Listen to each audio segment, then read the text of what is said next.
আপনারা ইতিমধ্যে দেখেছেন বিশ্বদ্বীপ ঘটনাপুরে মাদকের টাকা ভাগাভাগি নিয়ে রাতে দুইজন ব্যক্তির মধ্যে সংঘর্ষ হয়, যা ছিল শুধুমাত্র দুইজনের ব্যক্তিকেন্দ্রিক ঘটনা, কোনো রাজনৈতিক বা দলকেন্দ্রিক ঘটনা নয়।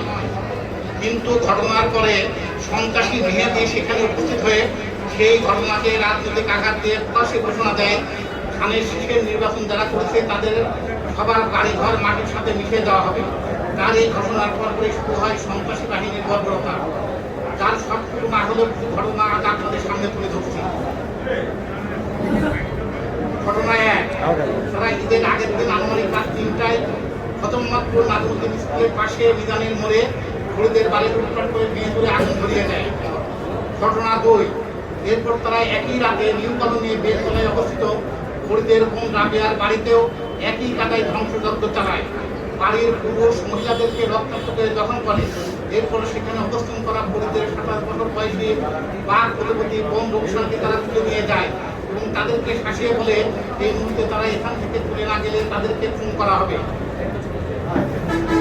ঘটনা 3, একই রাতে খতমমাত্র লোক ফুটবল মাঠের সন্নিকটে ঘুরিদের বিয়ের বাড়িও একই হারে লুটপাট ভাঙচুর করে।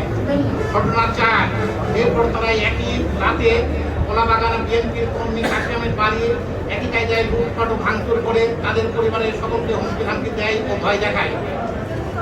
ঘটনা 5, একই রাতে নাজমুদ্দিন স্কুলের পিছনে পুরাতন গার্লস স্কুলের সন্নিকটে ঘটনের বাড়িতে সন্ত্রাসীরা লুটপাট ও ভাঙচুর চালিয়ে তাদের তাণ্ডব অব্যাহত রাখে। ঘটনা 6, পবিত্র ঈদুল ফিতরের দিন সকালে নামাজের জন্য যখন মুসলমানদের নামাজ দেওয়ার প্রস্তুতি নিচ্ছিলেন তখন তারা জেলের হাসপাতালে মোড়ে বিএনপি কর্মী কাশিমের ছেলে সাগরকে কুপিয়ে দখল করে। ঘটনা 7, এরপর তারা ওই দিন সকালে দাসুরিয়ার ট্রাফিক মোড়ে রতনকে কুপিয়ে রক্তাক্ত দহন করে মনুষ্য অবস্থায় ফেলে রেখে চলে যায়।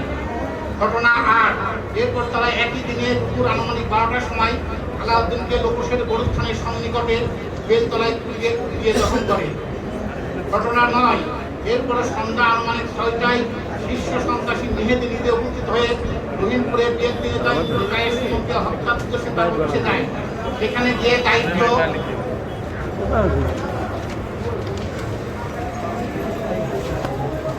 পালনরত কর্মচারীদের অস্ত্র ধরে ভয় দেখিয়ে তাদেরকে নিয়ে টাকা ভেঙে অফিসে সুমনকে না পেয়ে সেখানে ব্যাপক ভাঙচুর করেও সিসিটিভি ক্যামেরা ডিভিআর সেখান থেকে ছিনতাই করে নিয়ে যায়।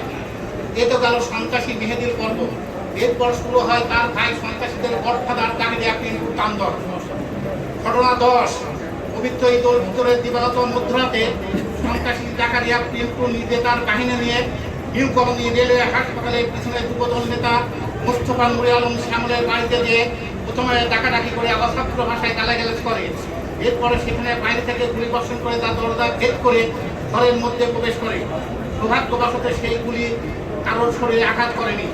ঘটনা 11, এরপর একই রাতে সন্ত্রাসী পিন্টু বাহিনী একই কায়দায় বেলতলায় উত্তর বাড়িতে গিয়ে 5 গুলি বর্ষণ করে।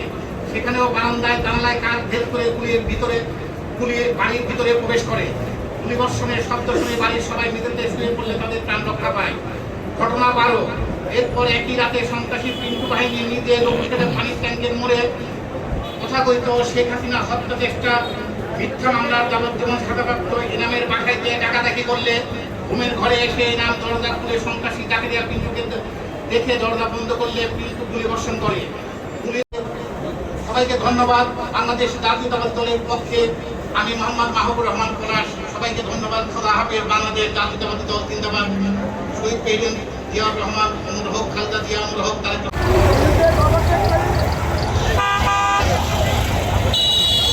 সরাসরি মিছিল আক্রমণ করেছে জাকারিয়া পিন্টু গ্রুপের সদস্যরা সরাসরি গুলি করছে।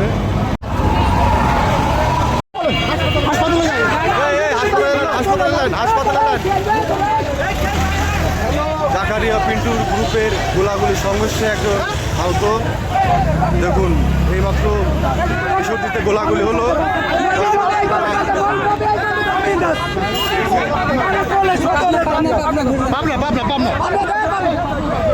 সরাসরি সংঘর্ষ এবং সরাসরি গোলাগুলি